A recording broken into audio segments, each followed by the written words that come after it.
passion for working with individuals with dementia and their care partners. Helen has a strong interest in frontotemporal lobar degeneration. Say that 10 times very quickly.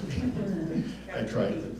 She also sits on a number of committees, including the Elder Abuse London and Middlesex Committee, which is focused on preventing elder abuse. She has a passion for work in this as well. So I turn it over to Helen.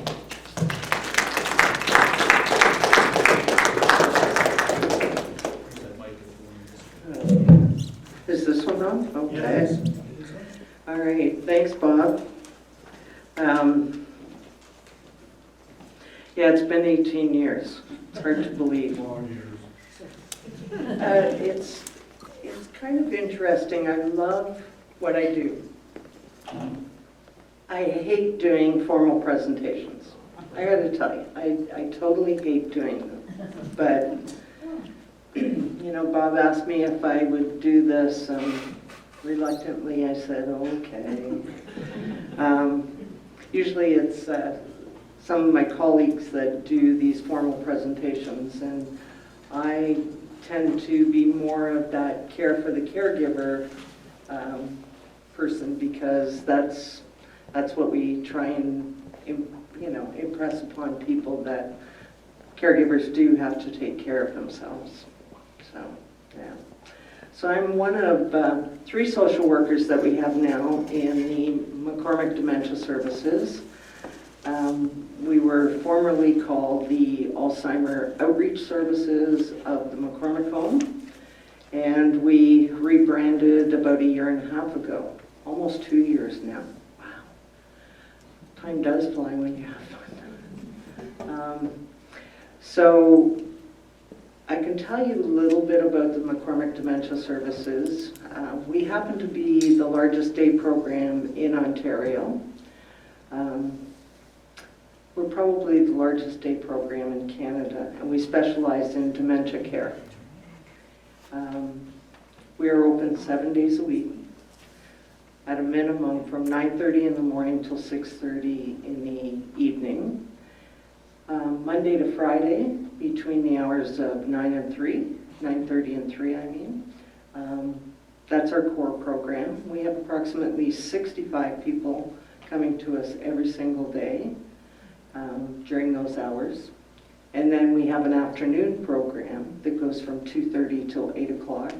And we have an additional 20 people that come at those hours. So every day we see between 80 and 85 different individuals with some form of dementia. And I'll talk about the different forms of dementia. We're also open on Saturdays and Sundays. And the program hours go from 9:30 till 6:30. We have approximately 30 people coming to us each of those days. I think one of the most wonderful things that we do is what we call overnight respite on the weekends.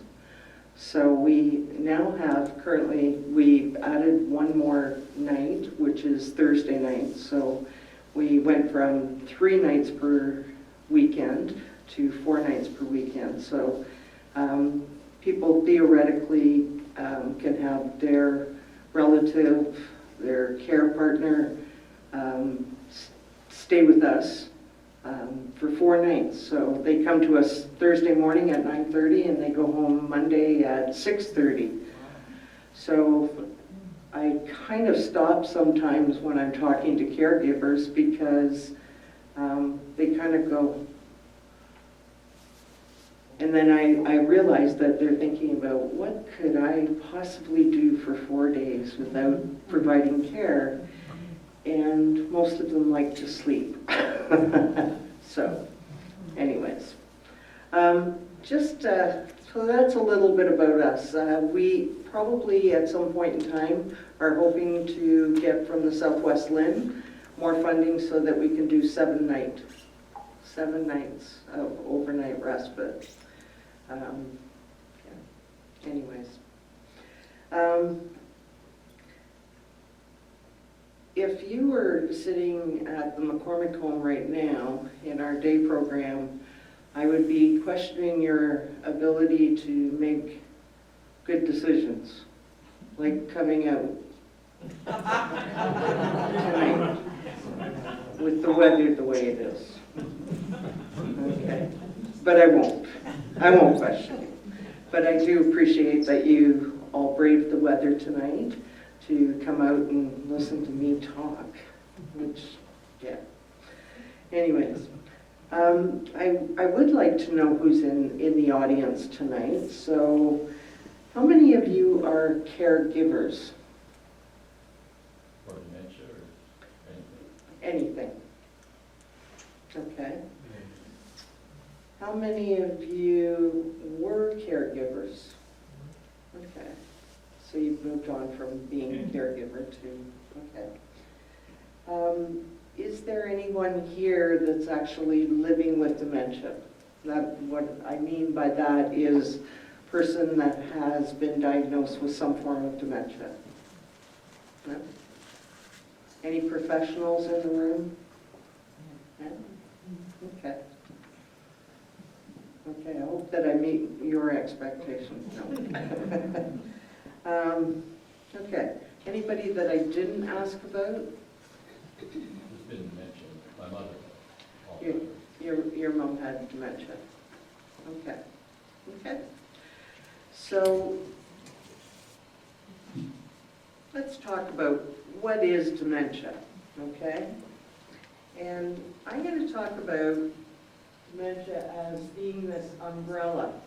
Can you all hear me when I sort of turn? No. So dementia is the umbrella term that we use that talks about certain symptoms. So there will be things like memory loss, changes in language, changes in personality, changes in cognition. Those are just some of those things that it covers.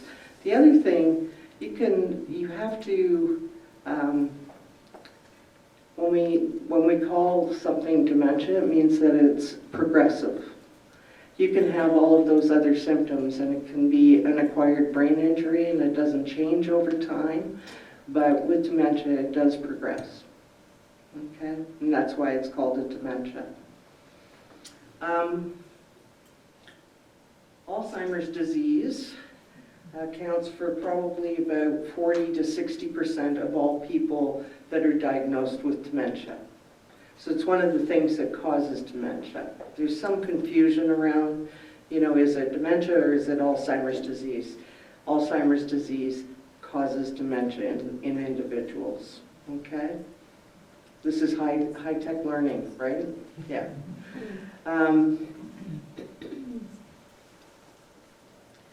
The symptoms for Alzheimer's disease can be things like memory loss,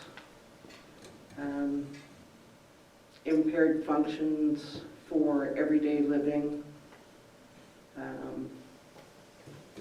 There are plaques and tangles in the brain, and I will show you some of those later.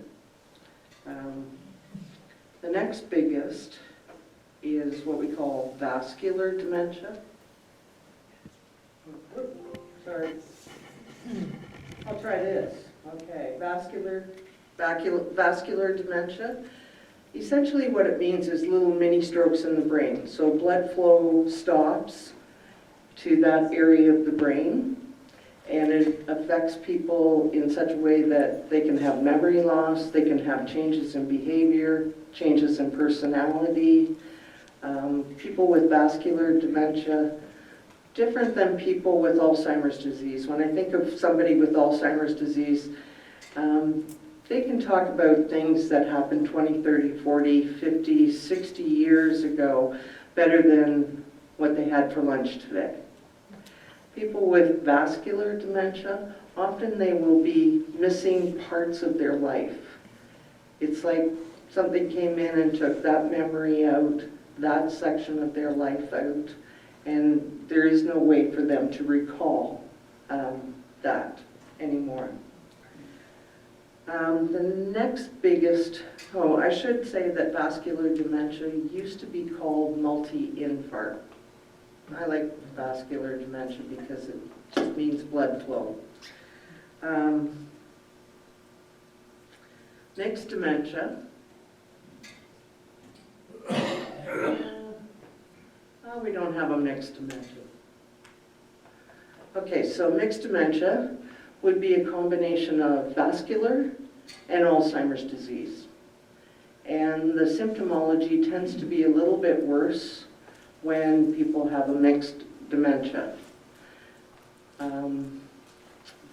There is no way to know whether the little mini strokes or TIAs happen first, or which increase the risk for Alzheimer's disease, or if Alzheimer's disease started and that increased the risk for vascular dementia.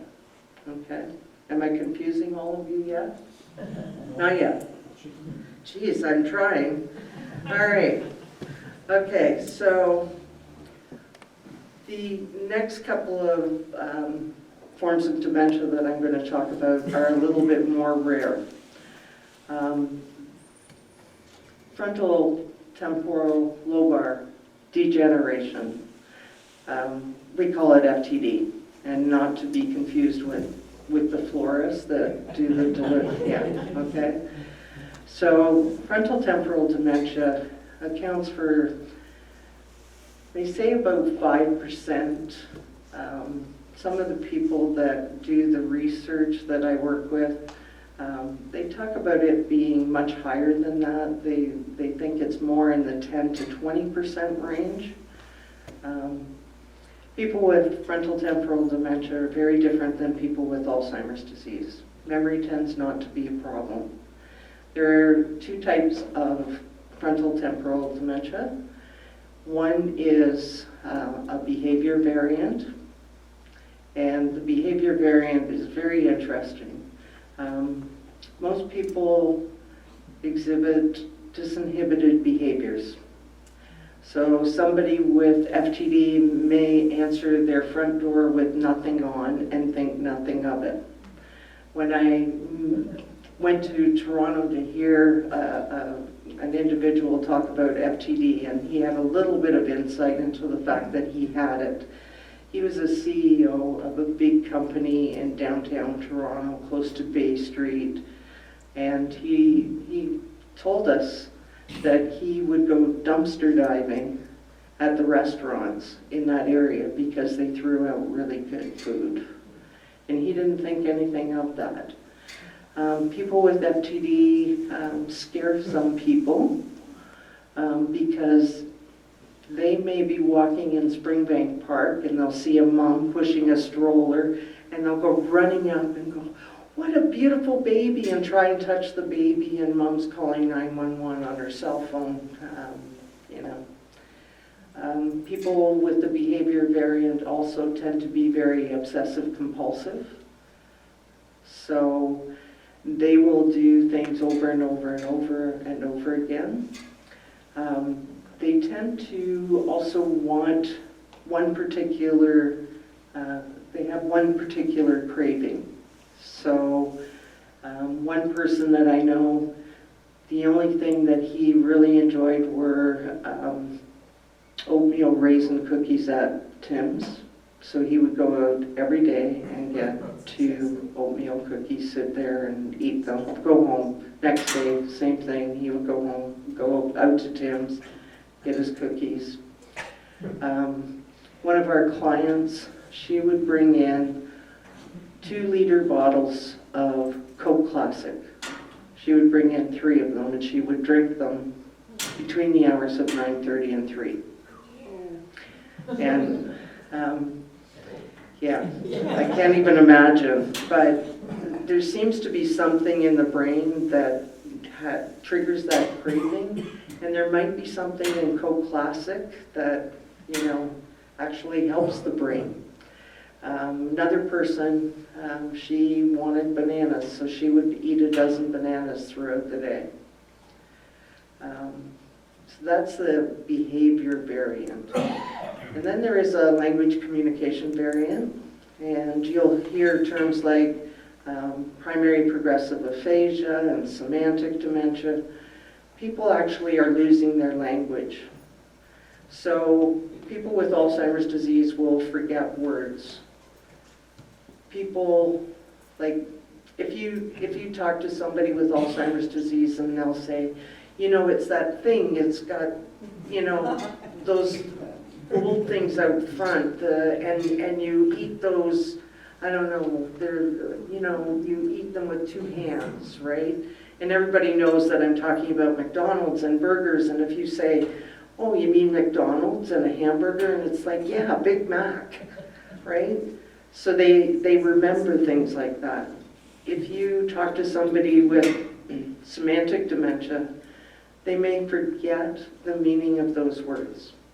So one of the ladies in the program, she said to me, Helen, somebody from CCAC came out and they were doing an assessment, and she asked me if I exercised and went up and down stairs. I don't know what stairs are. And even if you took her to see a set of stairs, she would go, yeah, I don't know. So it's very different than Alzheimer's disease. And the other thing with people with frontotemporal dementia, the front part of your brain is where we do executive decisions, so making good judgment calls, being able to reason, abstract thinking, social controls, all of that. If you are affected on this side of the brain, this temporal lobe, which is just above your ear, that's where most of your language resides. So people with frontal dementia, degeneration, FTD, will eventually lose a lot of their language. If they are affected on this side of the brain, this is where your emotions lie. So they will have a very, what we call a flat affect. They will look at you totally blank. And they won't empathize with you. So one lady told me, you know, my husband came home from the program and I told him my sister died. And he said, oh, too bad. What's for supper? Right? And it's pretty devastating to a caregiver. It's hard to understand how people can't empathize with somebody, you know, when something so devastating as a relative dying is brought up. One gentleman, his son died very tragically, and in the middle of the funeral, he got up and he whispered to his spouse, I'm going to Tim's for a coffee. Okay, so very different than Alzheimer's disease. Okay, as people progress with frontotemporal dementia, it takes over more and more of the brain, and so later in that disease process, they will resemble people with Alzheimer's disease more. Okay, the next biggest is what we call Lewy body dementia. And Lewy bodies are little, I don't even know how to describe them, but you can see them under microscope. They're like little globular deposits in the brain. The hallmark features of Lewy body dementia are very acute visual and auditory hallucinations. And by that I mean that they will see someone and they will be able to say, oh, there's a couple of people sitting here. Are they staying for supper? You know, that guy's got blue eyes and a gray sweater on, and he's got a blue sweater on, and she's got a really pretty color of purple on. Are they staying for supper? And how about those kids at the back? Are you guys staying for supper? So most people with Lewy body dementia will have hallucinations of small children or small animals, and they tend to be not very frightening. However, there are some individuals that unfortunately have very frightening hallucinations. If you talk to somebody with Lewy body dementia, oftentimes what will counsel is that you can tell that person, you know, I know that you see those people, Bob. I know that you do. And for you, they're very real. However, the rest of us can't see them. This is what your brain is doing to you. Okay? Can they understand that? Some can. Some people have insight into what's going on with them. So insight means that they know that something's happening with them. They might know that they have Alzheimer's disease or FTD or Lewy body dementia. So if they have that insight, then yeah, you can have those conversations. You have to tread very carefully, because if somebody doesn't have any insight and you say, well, I know you're seeing them, they're going to go, you think I'm crazy, don't you? You're trying to put me away, aren't you? So basically you have to walk very carefully along that tightrope of, you know, do I say something or don't I say something? Most people with Lewy body dementia in the early stages will realize that, yeah, I'm seeing things and you're not. So people with Alzheimer's, sorry. It's irreversible. It's irreversible. Yes. All of the ones that I'm talking about are irreversible, unfortunately. Okay. One thing I should mention about Lewy body dementia is that they used to get misdiagnosed an awful lot as having schizophrenia. So they would put them on antipsychotic medication. So they would develop Parkinsonian type symptoms. I shall demonstrate. So somebody, before they have the psychotropic, the antipsychotic drugs will be, you know, walking upright and they're pretty normal gait. You put them on the antipsychotic medication and they'll be like this. And you'll notice I'm not picking up my feet. If you take them off the drug, they may still have those Parkinsonian type symptoms. So it's one of those things that, you know, you have to be really careful. You have to make sure that the diagnosis is correct. Okay? And people with Lewy body dementia actually respond very, very well to the Alzheimer's drugs. And it actually reduces those hallucinations for a period of time.